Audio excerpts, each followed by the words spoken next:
Today, we're on the book of Chronicles. I'm going to kind of go over about this much of it because what I've been tasked to do is give you guys a history of Christianity from old times to now, from Adam to today. So we just came, main thing is we came from two people, okay? We came from two people initially, then stemmed from Noah and his sons. We had many tribes in the nation of Israel. A lot of kings were sons and daughters from one another. But mainly you see the two tribes of Israel. You remember who they were? Can you say them with me? God's family. Okay, we all come from one family. We all come from Adam and Eve. Then God destroyed the earth and we all came from Noah, right? Then in the book of Chronicles, it puts everything into perspective. Like everybody comes from everybody, right? It's like a lineage. It's like a lot of the kings, a lot of the tribes were named after their rulers. You remember the song? Can you say it with me? The 12 tribes of Israel, Reuben, Simeon, Levi, Judah, Issachar, Dan, Benjamin, Joseph, Benjamin, Naphtali, Asher, Zebulun, Gad. You got it? Okay. Basically, the book of Chronicles makes it important because it helps put in perspective where everybody came from, right? Because again, a lot of the kings of Judah, a lot of kings of Israel were sons of former kings. And we look at it and act different, but we're all God's children. It doesn't matter where you come from. It doesn't matter what you look like, what color you are, what you act like, whatever. We're all God's children.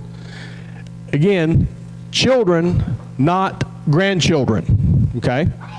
We're going to get into that a little bit later. We're all God's children. God doesn't have any grandchildren. Now, as we go through the different books of the Bible, like in Chronicles, there's a lot of names, and if you go through it, there's a lot of people that belong to other people, and when you read it, it helps you understand a little bit more about lineage, where we come from. Now, it's too much to go over in a single lesson, so I'm going to just invite you to read it. Again, what I've been tasked to do is kind of go over a little bit of a history of Christianity and kind of how prior actions and prior events affected what we are, who we are, and what we are today. Now, it's going to take a long time, okay? So I want you guys, if you got phones, you guys go ahead and call your parents because we may be here till 9 o'clock. Because we got to go over hundreds and hundreds of years. Don't worry, we're going to get pizza. It's okay. We'll put out some stuff for that, huh? You do? You do? All right. Listen, I'll make a deal with you. Shh. Everybody say shh. If you pay attention, we'll probably get through it in about 30 minutes, okay? All right? Now, another thing important to understand is we're going to talk about things like BC and AD in year, right? You guys know BC means what? Before Christ. Doesn't mean Bobcat. It means before Christ. AD means what? That's one thing it means, but what's the Latin for it? That'd be named after me. Awesome dude. Don't strike me dead, Lord. I'm sorry. AD is Latin for Anno Domini, which means the year of our Lord. So whenever you have somebody that's talking about time, inadvertently they're admitting the importance of Jesus Christ because he is the one by whom all time is measured. You got me? So if it's A, B, C, or AD. Now the other thing to remember, when we talk BC, like before Christ, the numbers get smaller. It's like a countdown, okay? When we talk about AD, the numbers get bigger, okay? Started at year 1, now we're at 2022. You got me? Now, this one. The first one I want to talk about, overall, we got 5 major groups that shaped the early foundation and history of Christ, or Christianity, sorry. The Assyrians, the Babylonians, the Persians, the Greeks, and then the Romans. We're going to do those in order, because as one fell, the other came to power. Now, the Assyrians, they basically conquered the northern tribes. If you listen to the video, you got a little piece of that. Now, the capital of Assyria was this little town called Nineveh. Cool thing about that, it took 2 days to walk around that sucker. Now, think about later when they walked around the town of Jericho, they did that in a couple hours. So it was huge, okay? And they were kind of known as Samaritans. They were a little bit of a mixed race. They dominated the Middle East from about 9 to about 6 BC in the area which is now Iraq, Syria, Jordan, and Lebanon. Now, they were a very, very cruel nation.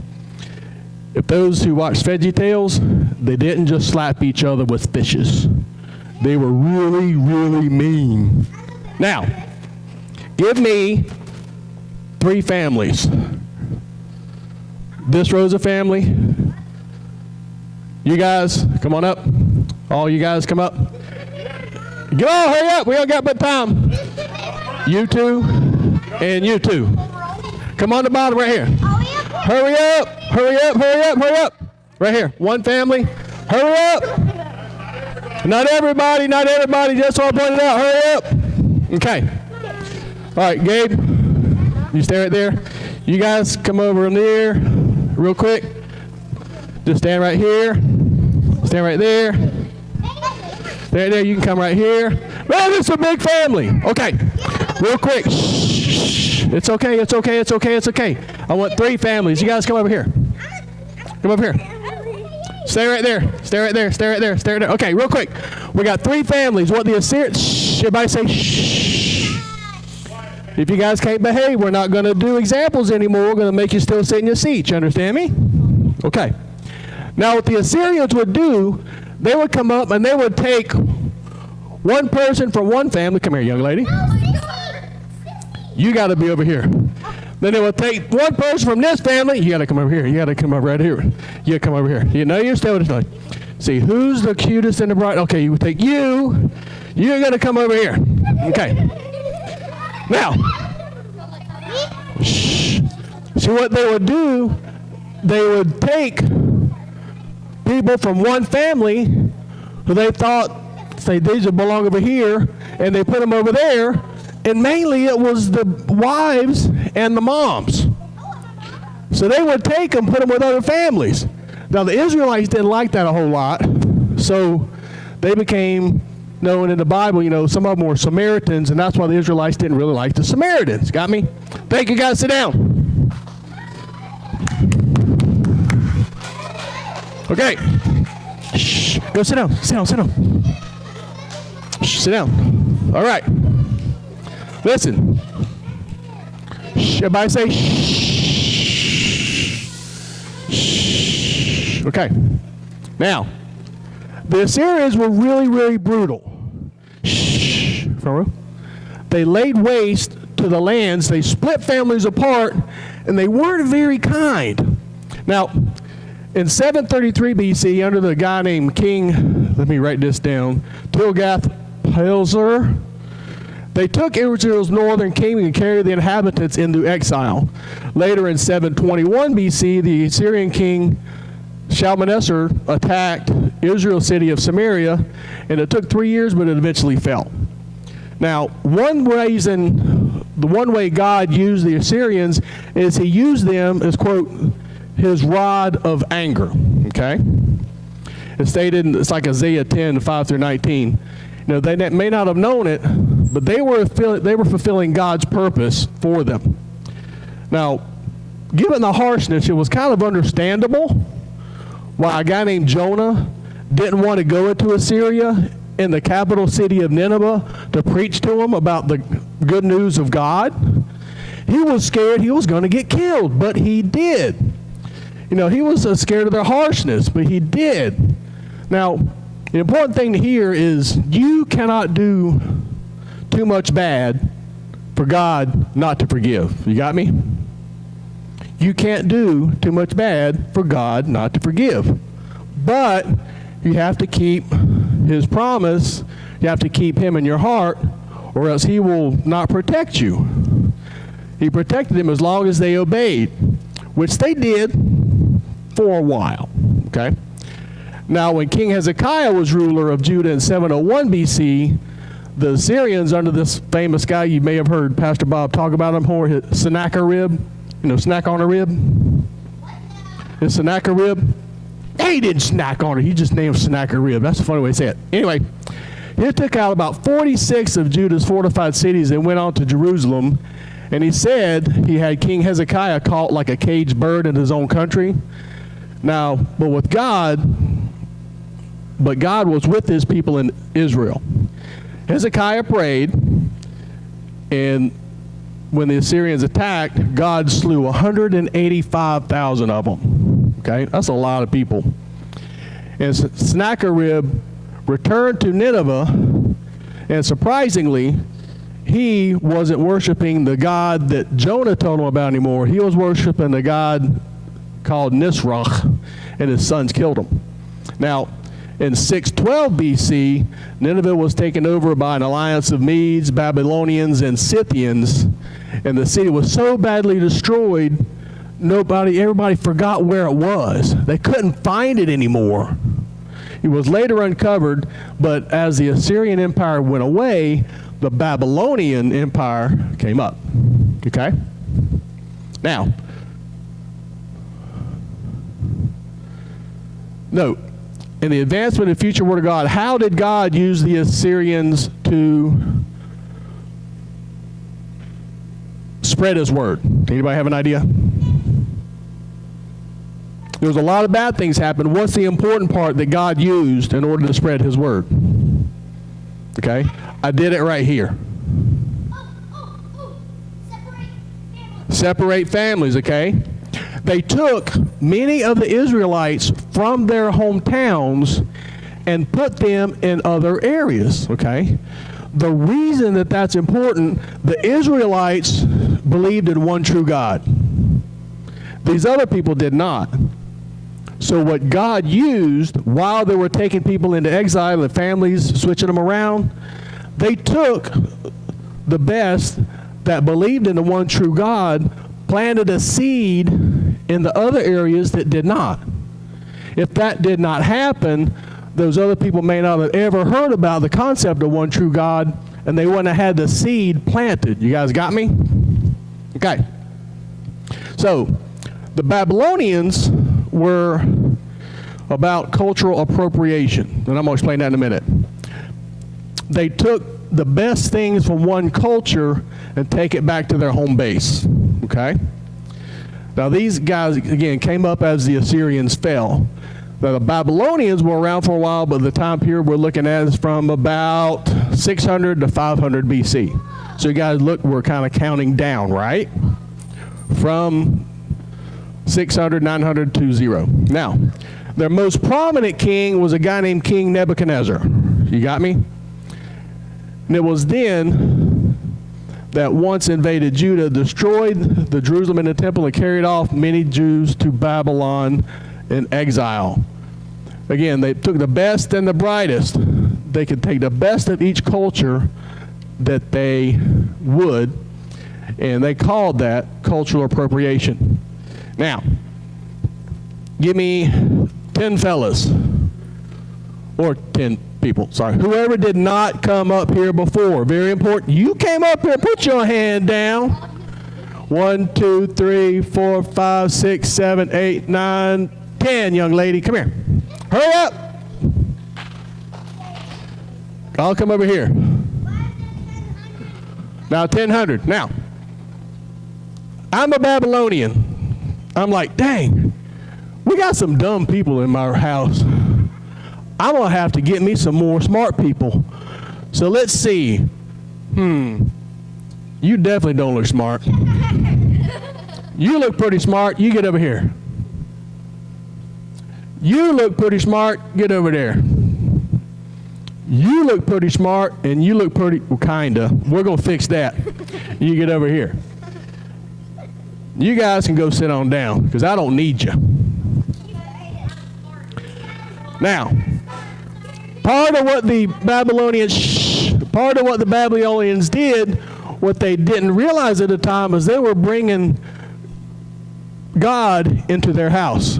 And for the people that were chosen, forgive me, I'm going to give you a guy's name for a second. We got Shadrach, Meshach, Abednego, and Daniel. So the Babylonians brought them into their house, and we're going to explain what that meant in a minute. Thank you, guys. Go ahead and sit down. Good job, guys. Now, even though the Babylonians took them, an important thing is they did not force, shh, everybody say shh. Listen, shh, off your nose, shh. They did not force them to marry other people, okay? And so God cared about his people, and this allowed them to kind of do what they needed to do, and sometimes they wrote down a lot of law. Now, Babylon was eventually overthrown, and the conquering Persians allowed the exiles to return to Judah and rebuild it again, and the temple. And Babylon, granted, it was around for longer than this time period, but it was so bad, it was used by God in Revelation in a reference to being the ultimate enemy of God, being ultimate enemy of those who followed God and those who were being faithful. And he used the Babylonians to inflict judgment over Israel. Now, by allowing the Babylonians to take some of the best and brightest into his house, what God was planning was allowing his wisdom to spread. Just like before, he took the families that had multiple gods and introduced them to the concept of the one true God. He had this to bring his wisdom from Israel into the Babylon kingdom. You got me? So what others thought was going to be bad, God used for good. You got me? Okay. Now, on to the Persians. Now, the Persians took over from Babylon. They sent everybody back to their homes when they conquered them, as long as they paid their taxes and were nice people, okay? And became loyal. The timeline here is about from 500 to about 300 BC. Let me put that down. It's 3, not 4. So again, we're counting down. The Persians were led by a guy named King Cyrus, and they invaded Babylonia from the east in about 539 BC and captured its capital. Now, you remember David? Or Daniel, excuse me, not David, Daniel. Now, he was a trusted advisor in the new empire. And you know the story of Daniel, right? Where he prayed when he wasn't supposed to. He was thrown into the lion's den, and Daniel was spared at the mercy of God. You remember that story? If he had been taken in, the glory of God's majesty and his protection would not have been shown to the Babylon or the Assyrians. You got me? So, again, what they meant for bad, God meant for good. And Daniel was able to show God's grace and glory, even in the face of adversity, to the new empire. Now, the kingdom was later ruled by a guy named Artaxerxes, who married a very pretty lady named Esther, who by all this was brought into the land. Now, she was an Israelite, a Jewish girl. Artaxerxes, long story, but he was about ready to put to death all the Israelites, all the Jewish people. Esther was able to plead and save all their lives. Again, they would have been saved if all this taking and giving hadn't happened, right? So it's a very interesting story. I know it's a very high level. We'll go over it more at another time. So we may not see it right away, but God uses all of these empires and all of these things to glorify him and to advance his purpose. You got me? And again, encourage his children so that they will never be forgotten. Now, on to the Greeks. Now, they brought a thing called Hellenization. Can you say that with me? Hellenization. Big word. You can ask your parents what that means. Okay. It means spreading of their culture to others. So before they were bringing the best and the brightest, the family stuff to them, the Greeks were going, all right, we got something to give. We're going to spread it around. They were led by a guy named Alexander the Great. Now, he extended his territory from Greece down to Egypt into what is now India. The empire took control of Israel about 100 BC. Now, they were around a lot longer than that because the Greeks were the first ones to do something called, who's ever heard of the Olympic Games? Happens every 4 years. Basically 2 years they have winter, 2 years of summer. The Greeks had the first Olympic Games in, who knows? Whoever knows, I'm going to give them a token. When? 776 BC. So it's a long time before they came into Israel, but so they've been around for a while. So this is the important period we're going to talk about. It's from about 300 to 100, again, counting down. Now, by now, a lot of the Jews that were in exile had returned. And a lot of the Jews wanted their culture to stay intact. So they wanted to write down laws. They wanted to do a lot of things. And a lot of them divided into two separate sections. A lot of the leaders, Pharisees and Sadducees. Have you guys have heard those terms before? You know the difference? You know the difference between the Pharisees and the Sadducees? Okay. Very simple. Two different religious sects. The Pharisees believed in basically a lot of the good things. They believed in the resurrection and eternal blessing. The other did not, which made them sad, you see. Get it? Sad, you see? Get it? Oh, you're a tough crowd. Okay. So the Pharisees and Sadducees. Now the Sadducees welcomed the Greeks while the Pharisees really didn't. Now, the Greeks brought with them a lot of aspects of their culture. Now they helped spread Christianity. Later some of the things they did was bring a common language, okay? Because during the time of the capture of the Babylonians, a lot of the Israelites, a lot of the Jewish people forgot or did not retain the ability to read or speak Hebrew. So the Greeks brought a common language, which is now a universal language, and by that, they were able to, some of the people who still knew Hebrew were able to translate into Greek and have this common language, and by that, it was able to write Bibles, or write, stories. The Bible hadn't been produced yet. They were able to write stories that eventually came into the Bible. There's a lot of stuff that we have today. And they also started building roads, something very important, because can you go from here to somewhere else easily without a road?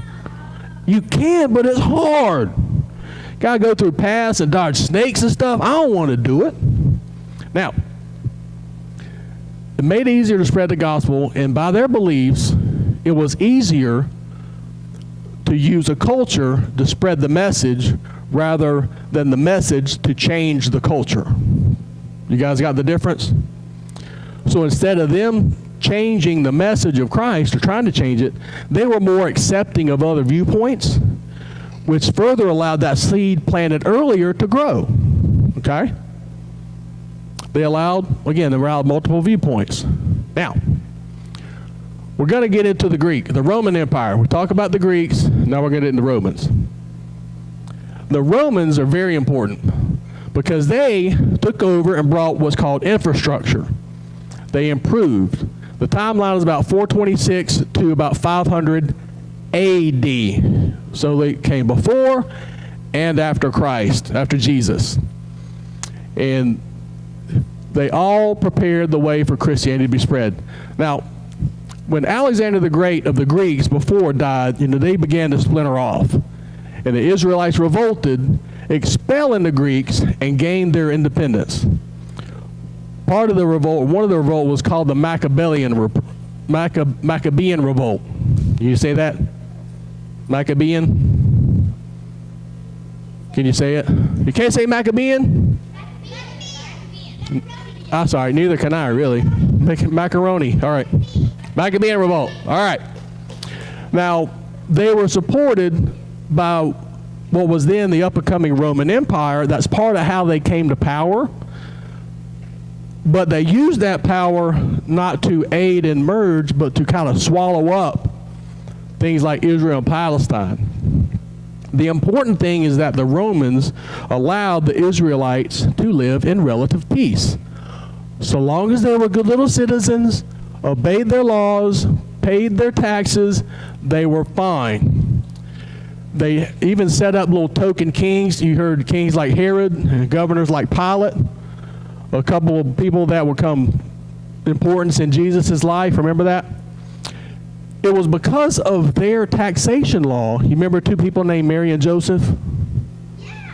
You know, Jesus' mom and mom and stepdad, mom and dad. It was by their law of taxation because Joseph was born in a place called Bethlehem. And the prophecy is the Messiah will be born in the small town of Bethlehem.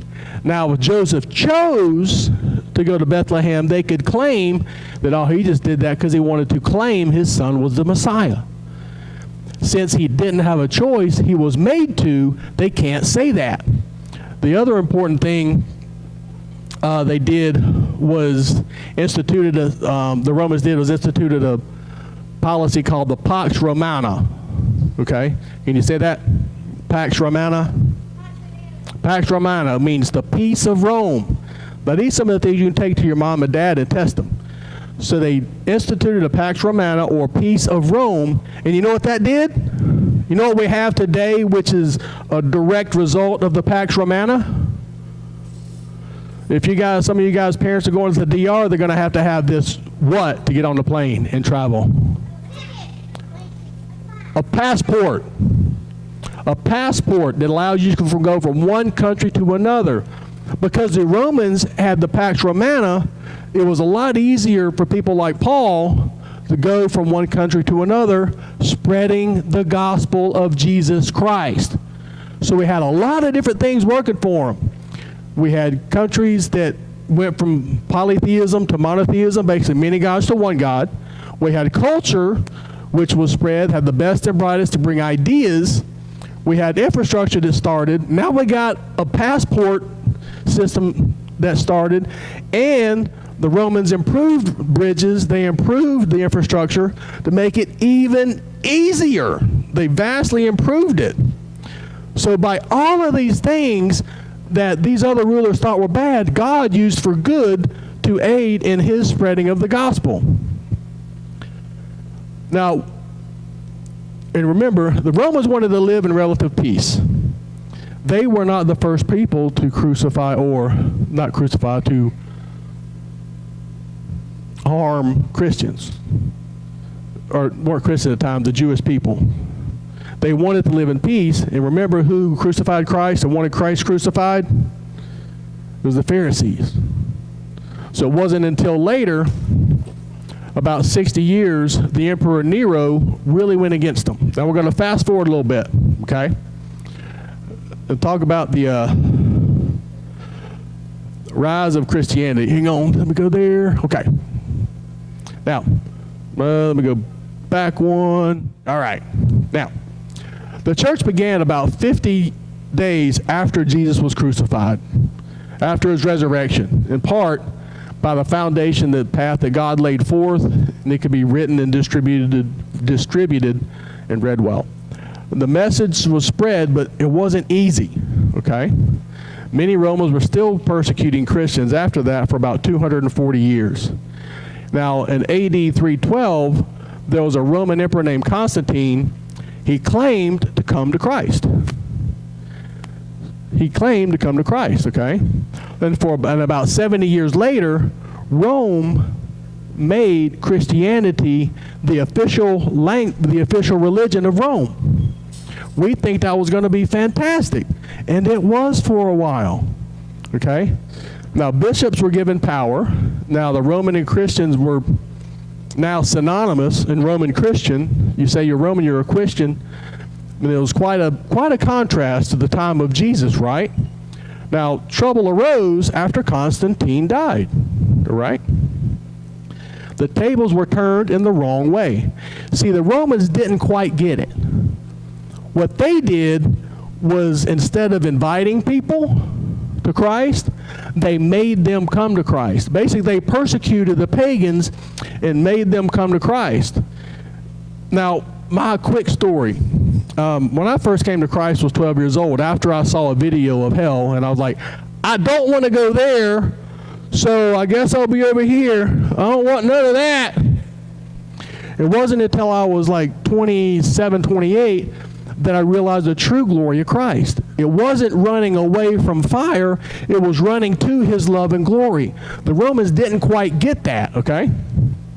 Now many in the Romans like that, they entered Christianity like I did when I was 12, without a true change of heart, without their internal heart being changed.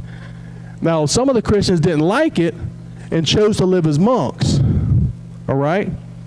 And they wanted to go their own way. Now, throughout the centuries, a lot of people came to church by force, and again, not necessarily by Jesus. And they jockeyed for power and tried to see who was in control. But over time, the overall Roman Empire grew weaker and the Roman Church grew stronger. The Roman Church even claimed authority over all churches, and some of the people, the main people there, claimed to be calling themselves Pope or Father. Now, this really didn't go over well in the Eastern Church, or the Catholic Church, because in the Roman Catholic Church, corruption was fairly common, and they didn't want none of it. Again, they were running from punishment to his grace, not to his grace. Now, fast forward, there's a thing called the Reformation. Now, many times people try to call out the abuses of the Roman Catholic Church, all right? Oops, let me go back. Not quite there yet. Many times people wanted to call out the abuses of the Roman Catholic Church. In 1517, there's a German monk, you probably heard his name, Martin Luther. He took a stand. But he was a father of what we know as the Protestant Reformation. It's the start of basically the true church that we have today. Now, Martin Luther's main argument was the church was not the only one who was to read and interpret Scripture. He wanted to bring that to the people, okay? The other thing is there was a thing in the Roman Catholic Church called paying penance, or basically you could go into a box, say your sins, and the priest would charge you per sin. So basically, if you killed somebody, that was a whole lot of money. But if you're like, I told him, my little brother, I really didn't mean to, a little bit of money. So the Roman Catholic were making money off of people's sins. And one thing that Martin Luther did, he made that free, which took a lot of money out of their pocket, which they didn't like. Now, they would eventually fight, and the authority kind of came away from the Roman Catholic Church. Fast forward to the New World. Now, in the New World, there was a guy named Christopher Columbus, of course, who, you know the little saying, in the year 1492, Columbus sailed the ocean blue, sort of like that. Another guy named Amerigo Vespucci discovered South America, but we're not named after Amerigo, not Columbus, who knows. But when people learned of the New World, the more they wanted to come and escape persecution, okay?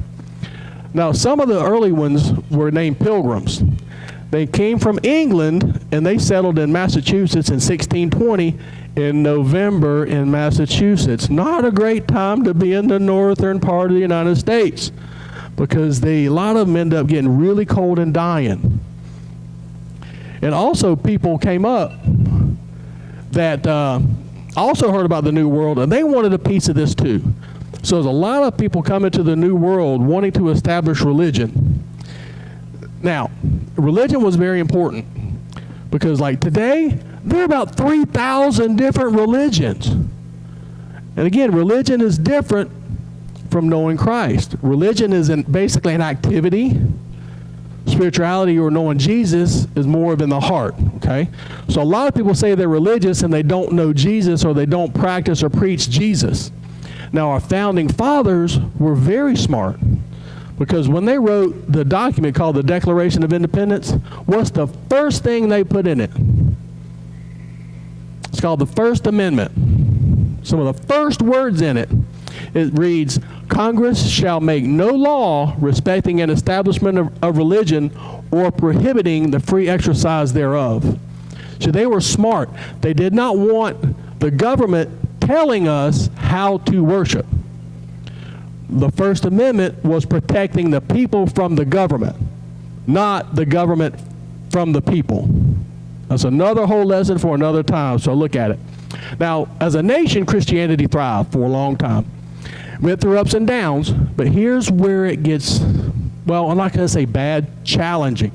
Because remember in the beginning I said Christ, Jesus, or God doesn't have children, doesn't have grandchildren, he has children? We are all one generation away from being no Christians. The sad thing is today, Christianity is on the decline. It's being attacked. What people see as sin, they're now championing as acceptance. And as Christians, we need to not live like that and kind of call it out. You may feel good at what you're doing, but it's going to turn you away from Jesus and ultimately kill you and leave you to a life of separation without him, and that's not good for anybody. So if you don't know this Jesus, the guy by whom all time is measured, I implore you to give myself, Pastor Bob, Miss Betsy, whomever. So hopefully in this short time you can see, when it says in Romans 8:28, and we know that all things work together for good to those who love God. So if you know Jesus, you know God, God's going to be in your corner, come behind you and help you.